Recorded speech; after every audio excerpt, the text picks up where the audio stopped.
Bonjour et bienvenue sur la première édition de cette table ronde entrepreneur. J'ai le plaisir de recevoir aujourd'hui 3 intervenants aux expertises complémentaires pour dresser un bilan du prêt garanti par l'État un an après son lancement et essayer d'entrevoir la manière dont il pourra évoluer dans les prochains mois. Je propose de commencer par un rapide tour de table. J'ai avec moi Guillaume Leclerc. Bonjour. Bonjour. Bonjour à tous. Donc Guillaume Leclerc, directeur administratif et financier du groupe MyMobility. Éric Verset. Bonjour Jémy, bonjour à tous. Moi, Éric Verset, directeur du réseau BPI France pour l'Île-de-France. Et Olivier Lelon. Olivier Lelon, président de Acanexia et donc à ce titre expert comptable et commissaire aux comptes auprès de nombreuses entreprises. Merci Olivier. Un bref rappel en commençant, vous avez un chat à votre disposition sur le côté de l'écran. Vous pouvez poser les questions et nous tâcherons d'y répondre dans les 10-15 dernières minutes de cette session. Ce webinaire est enregistré et nous vous partagerons sur notre site et sur les réseaux sociaux dans les prochains jours. Première question peut-être Olivier, on va parler bilan, perspective en essayant de se concentrer davantage sur les perspectives. Est-ce que vous pouvez nous partager un rappel du contexte du lancement du PGE et le rôle qu'il a joué ces derniers mois ? Si on se remet en arrière de 14 mois environ, mi-mars, à ce moment-ci, c'était un espèce d'arrêt et de saut dans le vide. Et très très rapidement, il y a la mise en place du PGE qui en fait est un outil qui vise, dans mon sens, tel que je l'ai compris, principalement et essentiellement à éviter une crise de liquidité, à éviter ce qui avait pu se produire en 2008. Et donc, de ce fait-ci, à assurer le fait que le crédit interentreprise continue à tourner et qu'il n'y ait pas un blocage, un grippage de l'économie. Donc ça, c'est ce qui a été fait très vite, parce que dès avril, il y a eu des PGE. Mais maintenant, 13 mois plus tard, finalement, ça s'est installé dans le paysage et on est sorti de cet outil de liquidité pour être sur autre chose. C'est le PGE, dont toutes les entreprises parlent. Et donc, voilà, on a un contexte qui a été très évolutif et je dirais que le PGE, c'est quelque chose qui accompagne les entreprises depuis aussi longtemps que la crise sanitaire et économique. Donc, voilà, contexte évolutif qu'on connaît tous depuis plus d'un an maintenant. Je peux peut-être compléter d'ailleurs Jémy, parce que BPI France a été une tour d'observation assez importante du PGE, parce qu'on a monté la plateforme très vite pour accueillir finalement le mécanisme du PGE, et à ce titre-là, on voit tout ce qui s'y passe. Ce qu'on peut dire quand même, c'est que ça a été un formidable succès, tant dans la rapidité d'exécution que dans la quantité d'exécution, puisque si on fait les décomptes aujourd'hui, c'est pas loin de 700 000 entreprises, 680 000 pour être exact, qui en ont bénéficié. Près de 90% de TPE parmi ces 700 000 entreprises, pour 130 milliards d'euros de distribués. Donc ça a été un formidable effort collectif, et à ce titre-là, d'ailleurs, je pense qu'on peut saluer, on peut rendre hommage aux pouvoirs politiques, aux pouvoirs publics qui ont mis en place ce système, et puis surtout aux banquiers, qui ont eu de chez eux, puisque tous nos amis banquiers, comme nous tous, d'ailleurs autour de cette table, on était chez nous en télétravail, eh ben on a œuvré, et ils ont œuvré très très vite pour apporter ce cash dont vous parlez Olivier, qui a été très nécessaire pour la trésorerie et aussi pour le moral des entreprises, parce qu'on était quand même tous dans le doute, il faut se remettre dans cette période qui était assez incroyable, où on ne savait pas du tout ce qui allait se passer. Donc pendant plusieurs mois, c'est 130 milliards qui ont été injectés dans l'économie et qui font que ça a permis de tenir la trésorerie des entreprises. Et si on fait le point d'ailleurs aujourd'hui, il y a encore beaucoup de ces entreprises-là qui l'ont en cash dans leur compte. On pourra y revenir si vous voulez tout à l'heure. Guillaume, vous faites partie des 659 000 entreprises à peu près qui ont bénéficié de ce dispositif. Quelles ont été les raisons à la base de faire appel à ce prêt? Est-ce que ces raisons ont évolué au fil du temps? Écoutez, je crois que c'est tout à fait ce qui a été évoqué précédemment. Nous, pour remettre les choses en perspective, donc le groupe MyMobility, on est spécialiste de transport de personnes en situation de handicap ou de fragilité. On intervient principalement sur du transport scolaire pour le compte de collectivités locales. Pour vous donner un ordre d'idée, on transporte 10 000 enfants par jour.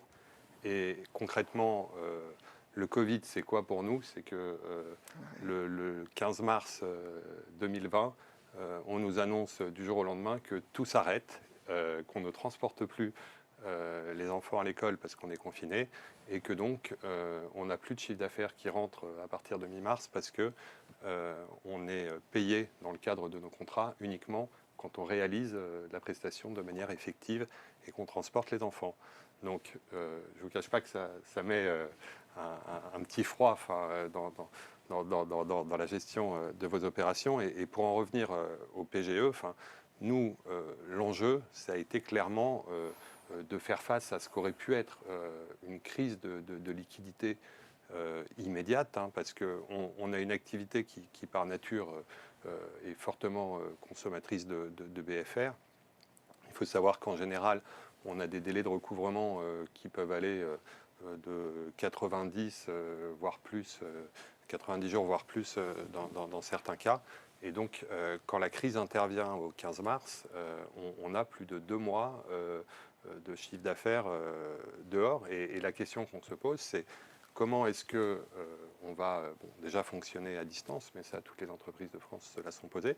Mais est-ce qu'on va être en mesure de recouvrer ces créances, c'est-à-dire est-ce que les acteurs qui nous payent traditionnellement, et là je parle de toutes les pairies de trésor public dispatchées sur le territoire français parce qu'on intervient nationalement, vont avoir la main sur le bouton pour réaliser les différents paiements.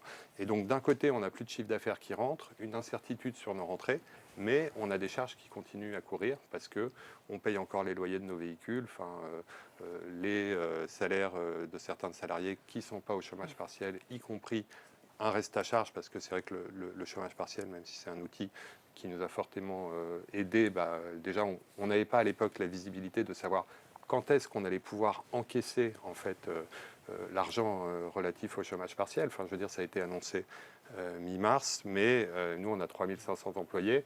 Quand vous attendez, vous payez fin mars globalement les salaires de ces personnes, et derrière on vous dit écoutez, on va financer le chômage partiel, on va vous rendre l'argent, mais à l'époque on n'a aucune idée de combien de temps ça va prendre pour récupérer les fonds que vous allez avancer. Donc d'un côté, vous ne savez pas si vos flux vont rentrer, vous avez des charges conséquentes qui sont devant vous, et donc cette enveloppe de PGE arrive de manière salvatrice pour nous permettre de faire face à ce qu'on craignait comme une potentielle crise de liquidité majeure. Et c'est vrai qu'avec le recul, moi je me dis que ça a été extrêmement vite, c'est-à-dire que dès les premiers jours, ça a été annoncé dans les médias qu'il y aurait des dispositifs, en tout cas que Bercy réfléchissait à des dispositifs d'accompagnement de prêt aux entreprises.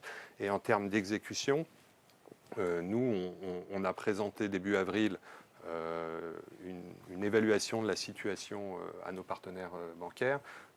On a formulé une première demande et on a effectivement eu l'ensemble des accords définitifs courant avril, plutôt fin avril. Mais donc il y a eu une réactivité sur toute la chaîne qui a été exemplaire. Et d'ailleurs, je vous rejoins pour remercier nos partenaires banquiers qui ont été très à l'écoute et qui nous ont accompagnés tout au long de ce process. C'est pas souvent qu'on met les banquiers à l'honneur.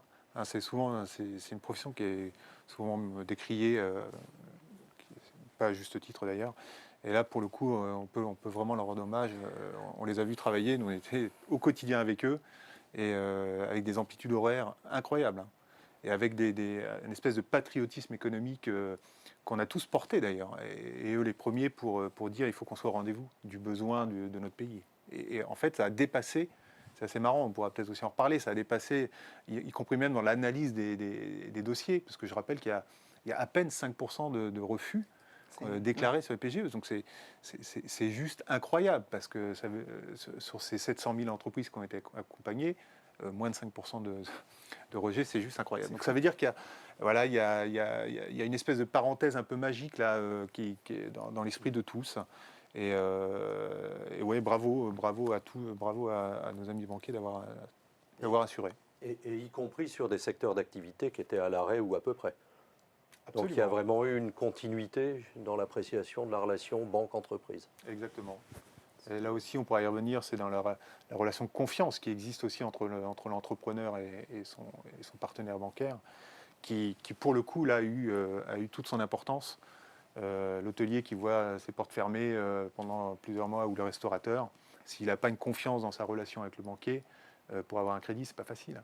Donc là, il a fallu qu'on dépasse juste la simple analyse des chiffres et l'incertitude de la projection. Personne ne savait quand est-ce qu'on allait en sortir. D'ailleurs, on ne le sait pas encore vraiment tout à fait, même si aujourd'hui on est dans un jour symbole un peu, puisque ce soir on pourra tous aller boire un verre en terrasse, si on le souhaite. Et le cas de My Mobility, est-ce que c'est, à votre sens, assez représentatif de ce que vous avez pu voir cette année qui est passée? Oui, il y a eu plusieurs typologies d'entreprises qui ont fait appel au PGE. Beaucoup d'entre elles étaient, comme Guillaume l'a dit, dans l'incertitude, dans le risque. Beaucoup d'entre elles avaient vécu aussi 2008, donc on avait aussi un peu le passé dans le rétroviseur. Et donc la crainte, l'incertitude fait que beaucoup d'entreprises ont appelé le PGE au cas où. Et d'ailleurs, on le constate aujourd'hui, on avait fait une enquête en mars, et cette enquête démontrait qu'il y avait encore 60% des PGE qui n'avaient pas encore été dépensés par les entreprises. C'est-à-dire que la grande majorité des PGE n'ont pas eu besoin d'être dépensés. Donc c'est plutôt une bonne nouvelle. Hein. Ça ne veut pas dire qu'il n'y a pas des grandes difficultés ailleurs. C'est-à-dire que quand on prend une vision macro, on s'aperçoit qu'il y a beaucoup d'entreprises qui l'ont fait au cas où, et qui le gardent encore au cas où d'ailleurs. Parce que les perspectives de demain, encore une fois, elles peuvent être encore incertaines. Donc ça, c'est plutôt la bonne nouvelle. Puis il y a des secteurs d'activité qui ont énormément souffert. Hein. On parle du tourisme, on parle de l'événementiel, de l'aéronautique, de l'automobile. Tous ces pans d'activité qui, de toute façon, n'ont plus eu un euro de chiffre d'affaires qui est rentré. Là, pour le coup, c'était une question de vie ou de mort. Donc il y a deux typologies d'entreprises qui ont fait appel, en tout cas deux grandes typologies d'entreprises qui ont fait appel à ce PGE. Heureusement, il n'y avait pas que le PGE. Hein. Il y a eu aussi beaucoup d'autres mécanismes d'aide qui ont accompagné toute cette économie. Mais voilà. Et peut-être un mot sur le moral des entreprises, parce que je ne l'ai pas dit tout à l'heure, mais effectivement, on a fait une enquête pour dire il y a eu le PGE, il y a eu ce qu'on a vécu, toute l'incertitude, et puis il y a aujourd'hui. Comment se comporte le moral des aujourd'hui. Et finalement, on a fait une enquête en avril qui est plutôt bonne, où on montre que le moral des entrepreneurs, on a interrogé des milliers de TPE et PME, et le moral des entrepreneurs revient au beau fixe. C'est-à-dire qu'on anticipe des investissements beaucoup plus, de manière beaucoup plus importante aujourd'hui qu'on ne les anticipait il y a encore que 3 mois.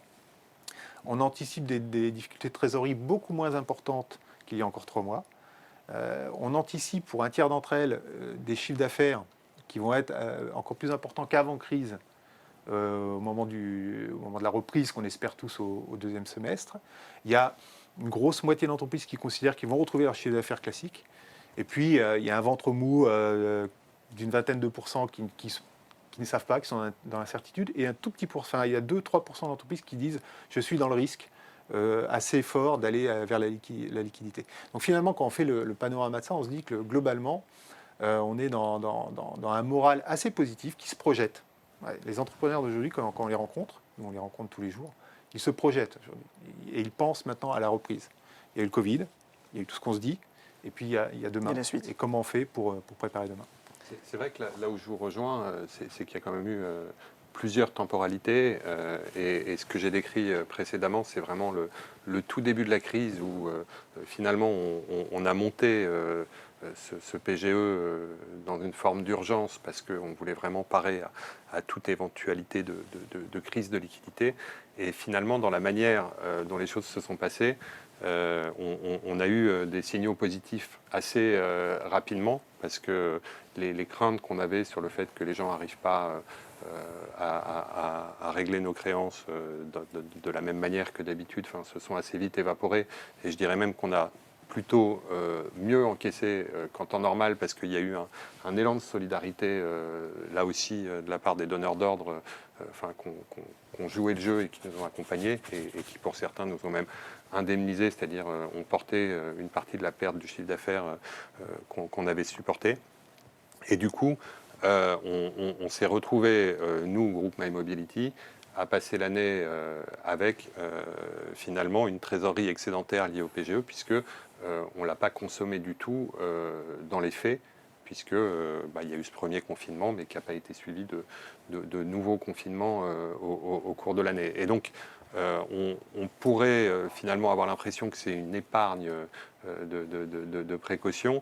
Moi, je dirais qu'elle était nécessaire au moment où on l'a contractée, parce qu'on avait une réelle incertitude devant nous. Après, c'est vrai qu'on a la chance d'être un groupe qui était déjà en bonne santé avant la crise, et du coup, ça nous a permis de mieux supporter l'aléa auquel on a été confronté. On a aussi su être résilient, c'est-à-dire que je vous disais tout à l'heure qu'on consomme traditionnellement pas mal beaucoup de BFR, et en fait, on a mis des leviers en place pour l'améliorer, ce qu'on aurait peut-être fait plus lentement dans un cadre usuel. Et ça nous a permis de traverser l'année avec un cash flow légèrement positif, malgré une perte comptable où en fait, en prenant le PGE, le travail sur la rentabilité et notamment sur l'amélioration de notre BFR, fait qu'à la fin, on traverse les choses plutôt bien. Maintenant, c'est vrai qu'un an après, la question qui s'est posée, c'est que fait-on au moment de se prononcer, hein, puisque dans la construction du PGE, il y avait cette échéance entre le 8e et le 12e mois, où il fallait, le 8e et le 10e, où il fallait se prononcer sur le choix de l'amortir ou pas. Nous, on a préféré jouer la prudence parce que on reste quand même dans un climat qui est teinté d'incertitude. On l'a vu, encore récemment, au mois d'avril, il y a eu des fermetures d'écoles. Donc, je vous l'ai dit en préambule, c'est ce qui nous impacte directement. On est encore, mine de rien, un peu prudent parce que on se dit qu'il peut y avoir des variants successifs, que ça peut encore durer quelques temps. Donc, finalement, on nous a demandé de nous prononcer sur le sort du PGE trop en amont de la levée totale des incertitudes qui perdurent. Donc voilà, c'est pour ça qu'on a fait, nous personnellement, le choix d'un étalement dans le temps. Mais en tout cas, effectivement, on fait partie de ces entreprises qui, in fine, n'ont pas eu besoin de le consommer dans les faits. Finalement, MyMobility est l'exemple, vous l'avez sans doute fait exprès, messieurs, mais c'est l'exemple type représentatif en fait des choix que font les entreprises aujourd'hui. Puisque quand on regarde, puisque c'est vrai qu'on arrive aux dates anniversaires des PGE, des premiers PGE en tout cas qui ont été réalisés l'année dernière, la grande majorité des entrepreneurs considèrent qu'ils vont amortir la dette, même s'ils n'ont pas besoin de le faire à l'instant T. On est à plus de 90% d'entreprises qui disent je vais garder la liquidité en vérité. Je décale d'un an supplémentaire, parce que vous savez que maintenant, on avait cette première année, on peut décaler, on a un an de différé supplémentaire, et puis ensuite on a 4 ans dans le maximum pour amortir la dette. Et la plupart des entreprises en fait font ce choix-là, et on les comprend, puisqu'on vit quand même depuis plusieurs mois dans l'incertitude, et tous autant qu'on est, on ne sait pas tout à fait encore quand est-ce qu'elle va être totalement levée. Donc c'est le choix que font la plupart des entreprises. Et avec cette expérience qu'on a maintenant des quelques mois qui sont passés, si on devait conseiller les entrepreneurs sur des aspects à anticiper peut-être ou des choses à mettre en place pour sécuriser l'avenir, qu'est-ce que vous pourriez conseiller aujourd'hui ? Moi, je peux dire un mot déjà. Ce que nous, on anticipe chez BPI-France, c'est un rebond fort. Notre patron, Nicolas Dufour, qui parle même d'un effet catapulte. C'est-à-dire qu'on considère qu'au semestre 2, aller au pire, tout début 2022, on va avoir un rebond fort de l'économie. Donc la question que nous, on se pose, c'est comment on prépare nos entrepreneurs, comment on prépare nos clients, comment on prépare l'économie à ce rebond-là. C'est-à-dire qu'on a vraiment une vision de dire, il y a eu le Covid, il y a eu la partie un peu perfusion de l'économie, il a fallu sauver l'économie. Comment maintenant on la prépare à aller au coup d'après. Et là, pour en parler, on pourra répondre à vos questions si vous en avez sur un certain nombre d'instruments financiers qu'on peut imaginer. Il y a le prêt participatif qui est dans la bouche de beaucoup d'entre nous. Mais le premier conseil que je donnerais, c'est d'utiliser le temps qui nous reste encore avant ce rebond pour se préparer. Comme tout bon sportif, vous savez, avant d'entamer un marathon, il s'entraîne avant. Sinon, c'est le claquage. Et les rebonds, ça peut être un claquage économique. Ça peut très mal se passer si on ne s'y prépare pas. Donc en fait, la vraie question, c'est dans quelle situation je suis aujourd'hui ? Comment je peux me faire conseiller ? pour me diagnostiquer, mon entreprise, voir quels sont les points forts, les points faibles, les sujets sur lesquels il faut que je travaille par rapport à mon secteur d'activité, sur quel levier je dois appuyer pour m'y préparer. Et ensuite, on parle des solutions. Mais il faut d'abord et avant tout savoir quel est l'endroit qu'il faut soigner ou quel est l'endroit qu'il faut préparer pour bien le préparer. Voilà. Moi, mon premier conseil, ça c'est celui-là. Et des cabinets conseils, il y en a beaucoup. Chez BPI France, vous-même, vous pouvez être des relais de conseils très pertinents. Mais en tout cas, c'est une évidence. Et je pense que ça fait des années qu'on dit qu'il faut préparer. Et on a tous la tête dans le guidon et les chefs d'entreprise peut-être les premiers. Là, c'est le moment, là, dans cette parenthèse un peu bizarre, de prendre le temps de se préparer, de se faire conseiller et de lever les incertitudes s'il y en a. Ouais, moi, je suis entièrement d'accord avec ça. Enfin, c'est évident que c'est primordial d'être entouré convenablement et d'avoir des relais pour ne pas se retrouver seul dans des périodes compliquées. Enfin, c'est vrai que nous, à titre personnel, le fait qu'on soit encadré par un fonds d'investissement bienveillant et qui nous accompagne tout au long du process, ça nous donne quand même des armes pour évoluer dans ce contexte. Et le deuxième point qui est important, c'est effectivement d'anticiper les événements qui arrivent et surtout de communiquer. Enfin, je pense qu'il y a une chose, parce que derrière le PGE, il y a évidemment les partenaires bancaires qui est apprécié et qui est nécessaire, c'est de communiquer régulièrement avec eux, de prévenir en fait dès qu'il y a des événements, des aléas. Enfin, je veux dire, ça fait partie de la vie des entreprises que de connaître des hauts et des bas, mais il faut vraiment être en mesure de communiquer ça instantanément, de manière très proactive avec ses partenaires banquiers, de manière à être tout à fait transparent et à leur donner de la lisibilité. C'est vrai que moi, je pense que dans l'obtention de notre PGE, il y a eu ce travail qu'on fait maintenant depuis plusieurs années, mais qui est une communication récurrente et continue avec eux et qui, in fine, se révèle payante. Donc, si je devais conseiller des entrepreneurs, ce serait vraiment de ne pas faire l'autruche et d'attendre le dernier moment avant de lever le doigt pour présenter leurs problèmes, mais vraiment d'être proactif dans la communication avec les gens qui les financent. Oui, le PGE ne doit pas finalement être sorti du contexte général économique et financier de l'entreprise. C'est une des composantes. Donc il doit être apprécié avec le partenaire banquier de l'entreprise dans sa globalité. Je pense qu'on arrive, nous, de par notre métier, on voit beaucoup d'arrêtés de compte depuis quelques mois maintenant sur l'année 2020 qui, bien sûr, n'est pas généralement magnifique, mais il y a une grande partie des entreprises qui ont bien tiré leur épingle du jeu, c'est tout à fait vrai. Économiquement, là je parle des comptes de résultats, des comptes d'exploitation, indépendamment du fait que le PGE a apporté de la liquidité à tout le monde. C'est tout de même pas le cas de toutes les entreprises, et il y a des entreprises qui ont souffert dans des secteurs d'activité divers et variés. Donc moi, ma réflexion m'amène un petit peu vers après le PGE. Donc d'abord, je pense qu'effectivement, le diagnostic, le point fixe, s'arrêter, se poser, voilà, c'est quelque chose de fondamental. Mais il y a des entreprises qui ont bien tourné. Celles-là, elles ont pris le PGE par précaution. Elles le rembourseront tout de suite ou en amortissant. C'est pas là qu'est le vrai sujet et la vraie problématique. Il y a des entreprises qui ont eu un cash flow très moyen, qui ont vraiment souffert, mais qui voient la sortie. Finalement, le PGE leur a permis peut-être de ne pas décaler, de ne pas différer leurs emprunts CAPEX habituels. Donc, ils vont amortir le PGE. Et puis, il y a les entreprises qui ont vraiment accusé des pertes significatives. À ce moment-ci, il y a quand même des fonds propres qui sont sortis, qui ont disparu. Et le PGE n'est pas un instrument de fonds propres. Donc, finalement, sur ces entreprises, comment est-ce qu'on peut considérer les choses? C'est ça le sujet, avec les banquiers, avec les actionnaire, avec, je suppose qu'il y a peut-être des outils de quasi-fonds propres à envisager. Je suppose que malheureusement, dans certaines situations, on a vu aussi cette année que le taux de défaillance des entreprises a énormément baissé, alors que le PIB a baissé de 8% environ. Donc c'est qu'il y a un ballon d'oxygène actuel, mais il y a un moment où ça va redémarrer, où les mauvaises situations, elles se révéleront. Donc il y aura aussi des procédures collectives. Voilà,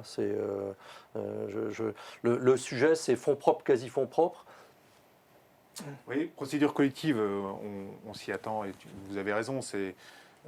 On est encore une fois dans une économie perfusée, donc on n'a pas eu les procédures collectives qu'on aurait dû avoir naturellement, que le marché délivre naturellement. Donc on va les avoir. Elles auront un intérêt, ces procédures collectives, dans ce qui a été accepté par l'Europe il y a quelques semaines, c'est de pouvoir déclencher un réétalement du PGE. Vous savez, jusqu'à présent, les 6 ans étaient une durée très rigide. Et si la dette était étalée par le banquier perdait le bénéfice de la garantie. Donc, avec 90% de garantie, le banquier ne s'en serait pas passé. Donc, la boîte aurait été allée au tapis. Et là, l'Europe nous a donné la capacité, avec un fait générateur qui est la procédure collective, de pouvoir étaler la dette un peu plus longtemps, donc de pouvoir renégocier et de faire ce que l'on fait tous les jours finalement avec nos débiteurs, avec nos clients. C'est, tu as du mal à rembourser, ben mettons-nous autour de la table, on va essayer de trouver une solution, et puis on étale la dette, on restructure. Voilà. Donc ça aura cet intérêt-là. Donc il ne faut pas avoir peur de la procédure collective quand ça devient la solution. Ce n'est pas forcément la fin. Et puis il y a toutes les autres entreprises dont vous parlez, où là, collectivement, on est en train d'essayer de réfléchir à des produits, à des services qui pourraient venir, non pas se substituer au PGE, parce qu'encore une fois, on anticipe le monde d'après. Hein. Le monde d'après, c'est autre chose, et on va revenir à des fondamentaux, et puis avec la reprise, mais plutôt d'être dans la continuité et assurer ce monde d'après. Et là, le prêt participatif fait partie de ces sujets de réflexion. C'est encore difficile d'en parler de manière très concrète, parce qu'il n'est pas encore totalement lancé par les banquiers. Mais globalement, ça va être un crédit sur 8 ans, 4 ans de différé, avec un coût qui va être entre 4 et 5%, qui aura la cible des entreprises avec un projet, avec la capacité de le rembourser. Mais ces 4 ans d'amortissement permettront quand même d'enjamber, c'est l'idée, d'enjamber le PGE. C'est-à-dire que l'amortissement arrive à la fin, normalement, de l'amortissement théorique du PGE. Donc ça, c'est une solution. Et on verra comment le marché l'accepte, comment les banquiers le distribuent dans les semaines et les mois qui viennent. Et puis après, il y a toutes les autres solutions, nous, que l'on préconise depuis très longtemps. Hein, c'est l'equity.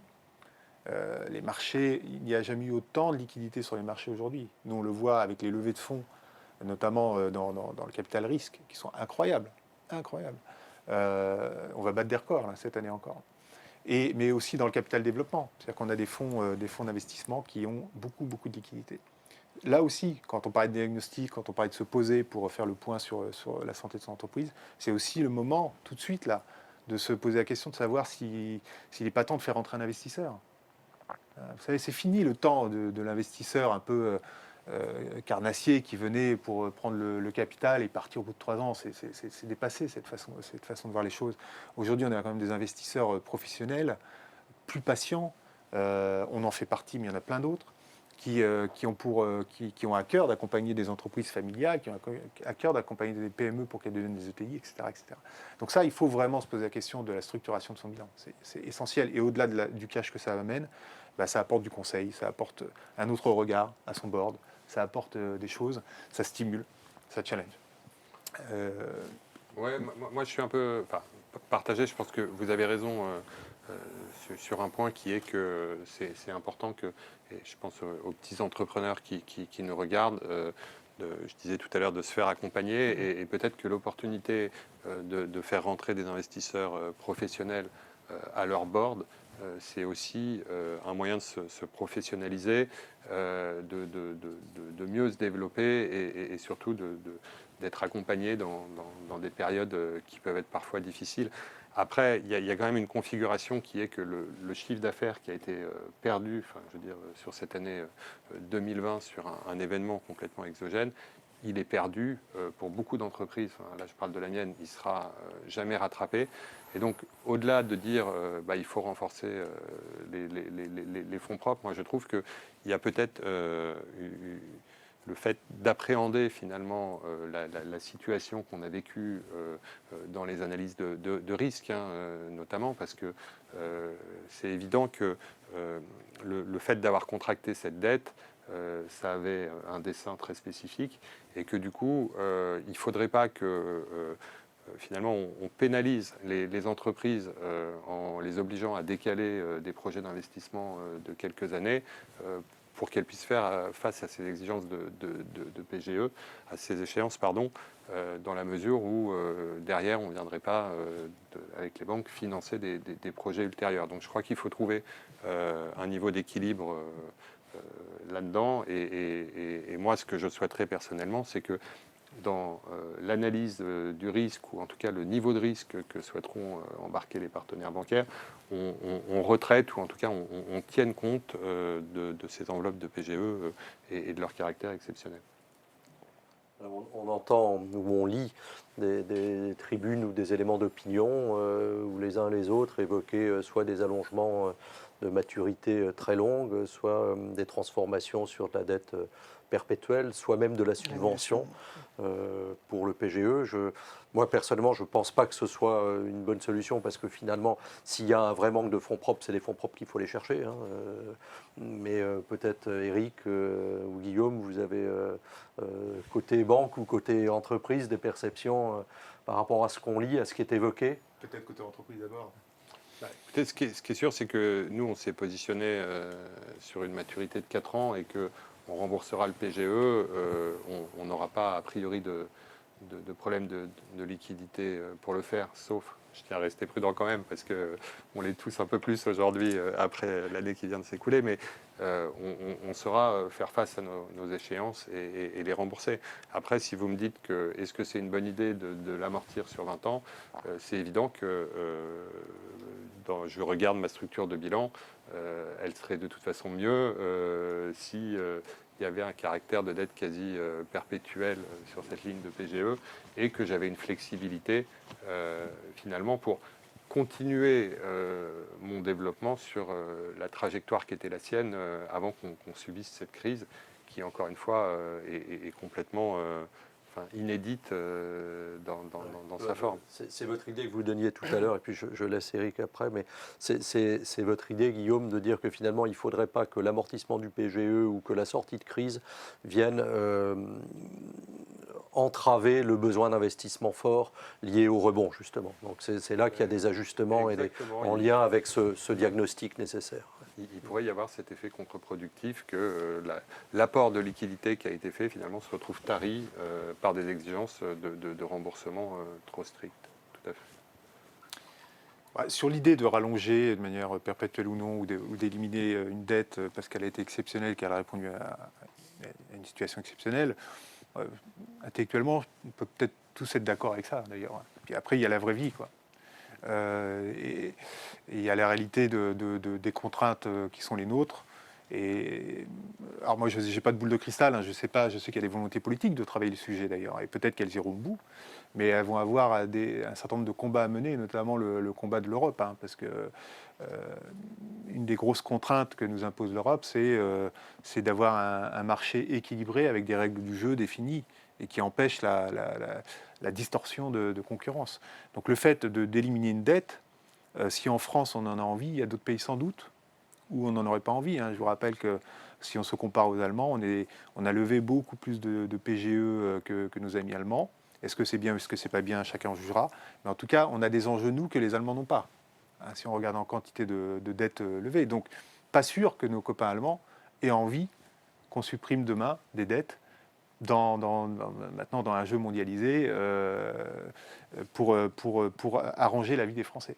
Non, mais sans aller jusque-là, moi je pense que ne serait-ce que le fait qu'on ait un organisme peut-être tel que la BPI qui vienne en contre-garantie de futurs prêts émis par les banques pour financer le développement de l'économie, avec des niveaux peut-être plus forts que ce qui pouvait être pré-crise, ça pourrait être une mesure d'accompagnement qui permettrait finalement une période de transition entre ce passage de cette surabondance de liquidités opérée par le PGE et d'un coup une situation où on revient à la situation telle qu'elle prévalait juste avant cette crise et finalement on fait comme si elle n'avait jamais existé et c'est ça qu'il faut combler à mon avis dans l'après-PGE.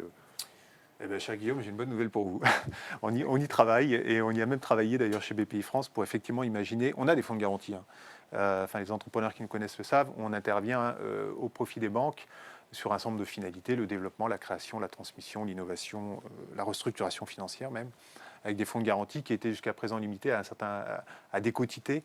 Je ne vais pas rentrer dans les détails, mais en fonction des finalités. Et ces plafonds de quotité, on les déplafonne aujourd'hui. L'État nous a donné les moyens de les déplafonner, justement pour répondre à cette crainte qu'on peut avoir demain un peu du crédit crunch, même si c'est un mot un peu fort, mais c'est de dire les règles du jeu ont changé, on a moins de perspectives pour la suite, on a des taux d'endettement un peu élevés. Qu'est-ce qu'on fait pour une boîte dont on pense qu'elle a un carnet de commandes sympa, mais qui aujourd'hui, on prend un risque à lui prêter. Donc on a déplafonné ces fonds de garantie. On travaille avec les régions d'ailleurs pour qu'elles viennent nous aider à encore plus déplafonner pour pouvoir monter jusqu'à 80% de garantie. Donc je pense que là, on est prêt et on sera encore plus prêt demain, je pense, y compris en Ile-de-France, pour apporter des solutions facilitantes pour les banques. Voilà. Cet effet déclencheur qu'on a réussi à avoir avec le PGE, alors dans une autre vie, une autre façon de voir la vie, on va essayer de le continuer et on a les moyens de le faire. Ça, c'est une excellente nouvelle. Et à côté de ça, il ne faut pas s'empêcher, enfin, il faut pas se restreindre à regarder tous les autres sujets de levier. Hein. On parlait des fonds propres, mais il y a un autre sujet souvent qu'on oublie, ce sont les actifs. Hein. On a beaucoup d'entrepreneurs, beaucoup de chefs d'entreprise qui ont des très beaux actifs, y compris immobiliers, notamment immobiliers. Et vous savez sans doute qu'avec la nouvelle loi de finances de ce début d'année, la cession bail immobilière bénéficie d'un étalement de la plus-value. Donc il y a un effet fiscal intéressant à réaliser une cession bail immobilière, c'est-à-dire à se ramener du cash sur du très long terme. Et là, on répond en partie à la problématique de la maturité de la dette. C'est-à-dire, j'ai un bel actif, voilà, je le vends pendant 12 ans à un crédit bailleur, je prends le cash, effet fiscal non pénalisant, et 12 ans après, je le récupère, puisque c'est ce principe du crédit bail que tout le monde connaît. Donc ça, ces sujets-là, il faut vraiment qu'on en fasse la promotion, parce qu'on a alors ça ne répondra pas à tous les besoins, bien sûr, mais comme chaque médicament, ça correspond à une typologie de malades ou de gens qui veulent se guérir. Donc là, c'est vraiment un outil qu'il va falloir généraliser, vulgariser pour dire aux chefs d'entreprise, interrogez vos banquiers sur le sujet, quoi. La cession bail, c'est aussi une solution. Ce qui veut dire aussi qu'avec une motivation initiale probablement un peu la même pour tout le monde, qui est faisons face à une crise immédiate de liquidité, sécurisons avec le PGE, on se retrouve en sortie avec une multiplicité de situations en revanche et une multiplicité d'outils vraisemblablement. Et qu'il faut à ce moment-ci aller chercher les outils bien adaptés à la situation propre de l'entreprise. Exactement. Et là, on parle du haut de bilan, il y a aussi le bas de bilan, hein, la trésorerie. On travaille et beaucoup de banquiers aussi travaillent sur le sujet alors il y a le factor, il y a la DAI qui existe, hein, qu'il faut savoir utiliser pour financer son cycle d'exploitation. Et puis on travaille, nous on va bientôt sortir ce qu'on appelle le préfinancement de commande, c'est-à-dire que dès le bon de commande, le client pourra finalement nous céder son bon de commande sans que la créance soit née pour qu'on puisse lui avancer de la trésorerie. Donc et je sais qu'il y a des banquiers qui aussi réfléchissent à ce type de solution-là pour apporter du cash le plus rapidement possible. Donc c'est vrai qu'il n'y a pas un produit magique. Le PGE, c'était un peu le produit magique qui correspondait à toutes les problématiques. Demain, on va retrouver un peu le sens de la vie, c'est-à-dire on analyse un cas d'entreprise et on va regarder quels sont les leviers qu'on va pouvoir activer pour l'aider. Il y a du fonds propre, il y a du quasi-fonds propre, il y a de la dette, il y a de la cession bail, il y a de la DAI, il y a du préfinancement de commande. Voilà, tous ces leviers-là ne répondront peut-être pas à 100% des besoins, mais on pense que ça va répondre quand même à un certain nombre d'entre eux. Et on continue à réfléchir avec nos amis de la région Île-de-France aussi pour imaginer d'autres produits qui pourraient venir dans la continuité aussi du pré-rebond, hein, qui a eu un franc succès en Île-de-France et qui pourrait voir son aventure continuer sous une autre forme. Mais on essaie d'y réfléchir ensemble. À moins que vous ayez un commentaire à rajouter sur ce point, je vous propose de répondre aux quelques questions qui nous ont été envoyées en amont par les internautes. Le PGE se termine à la fin de l'année. Est-ce qu'il existe d'autres systèmes de garantie qui peuvent se substituer au PGE ? On y a un peu répondu en fait, hein, avec la question de Guillaume. Les fonds de garantie que l'on gère, nous, BPI France, pour le compte de l'État ou des régions d'ailleurs, puisqu'on a un partenariat avec la région Île-de-France très puissant sur le sujet, nous permettent aujourd'hui de déplafonner les quantités de garantie que l'on faisait habituellement. Donc la réponse est oui. Et on le déploie, on le fait connaître aux banques, et on pense que ça va être un bel outil d'accompagnement de ce rebond. Voilà, pour justement, encore une fois, éviter que le banquier soit trop hésitant, ou en tout cas, s'il hésite, se dire, bon, bah, le pari, je peux le prendre quand même, parce que si 80% de ma dette est garantie, je peux y aller. Ouais. Voilà. Une dernière question sur est-ce que la crise économique et sanitaire et le PGE peuvent conduire la Banque de France à revoir ses notations et le système bancaire son appréciation des risques? Olivier, peut-être? C'est une question difficile d'abord parce que c'est difficile de substituer à la Banque de France. Je pense que la Banque de France a certainement, par nature, elle contextualise. Je dirais, et le banquier contextualise aussi. Donc je pense qu'à la base, il y a ce point-là. Je ne sais pas quand même, de mon point de vue, si un banquier ne continuera pas à faire un partage assez précis entre ce qui est capitaux propres, ça c'est l'actif net, et ce qui est de la dette. Et, les deux sont difficiles à mélanger, je pense. À un moment donné, la maturité compte beaucoup, mais il y a quand même exigible, pas exigible à terme. Non, mais pardon, je reviens un petit peu sur le point précédent, mais c'est vrai que c'est important sur les 2 années enfin, l'année dernière et celle qu'on vit actuellement, parce que finalement la pandémie continue, qu'on puisse au moins bien refléter la notion de quasi-fonds propres dans les bilans des entreprises, parce que les cotations Banque de France, c'est quand même quelque chose de primordial pour beaucoup d'entrepreneurs qui leur donnent accès au crédit, enfin, qui, dans leurs échanges commerciaux quotidiens, est assez structurant. Et donc, c'est important qu'on n'ait pas de contre-effets qui soient induits par des grilles de notation trop rigides, c'est certain. Peut-être juste pour dire un mot, la réponse, s'il y a une réponse à donner, c'est oui, parce que évidemment que la situation qu'on a vécue va avoir des conséquences sur l'appréciation des entreprises, comme de l'économie d'ailleurs de manière générale. La Banque de France, même si, enfin je parle pas en son nom, hein, mais je sais qu'elle avait anticipé le sujet, donc les à-coups de notation Banque de France normalement seront à la marge. Donc il y a assez peu d'inquiétude à avoir sur le sujet. Après, quand la façon dont les banquiers vont percevoir chaque dossier, évidemment, sera influencée par la situation. Mais on en revient à la relation de confiance qui existe, à la confiance dans l'avenir, donc, et à la façon de préparer cet avenir. Et plus on préparera cet avenir, plus les chefs d'entreprise le prépareront, plus ils nourriront cette relation de confiance, moins ils seront dépendants de la notation que tous nos systèmes donnent à une contrepartie. Ça, c'est un élément. On peut rajouter pour l'entrepreneur qui pose la question, c'est qu'il y a des antennes locales auxquelles il peut s'adresser, encore une fois de manière proactive, mais pour aller plaider sa cause et surtout défendre la qualité de son dossier. Enfin, c'est important de le faire et de penser à le faire. Alors, on a une autre question qui vient d'être posée en ligne sur le chat. Peut-on demander un PGE, bénéficier du PGE même dans le cadre d'une société déjà endettée avec une dette LBO suite à un rachat d'entreprise? Et si oui, est-ce préférable ou plus simple sur la société fille ou sur la holding? Sur la société fille ou le holding, je n'ai pas d'avis particulier, peut-être que vous en avez un. Moi, je crois qu'on ne laisse pas faire sur la fille. Enfin, pour l'avoir vécu, puisque nous, on est dans une structure de type LBO, enfin, c'est évident que nos partenaires ont souhaité positionner la dette sur la holding et nulle part ailleurs. Hein. Donc, en tout cas, Oui, de mon expérience, le choix des banquiers. oui. Mais en fait, il y a pas le choix des banquiers est extrêmement important parce que j'ai vu les deux situations personnellement et à chaque fois c'est le choix du banquier. Et en lien avec l'analyse qui est faite du besoin, de pourquoi le PGE.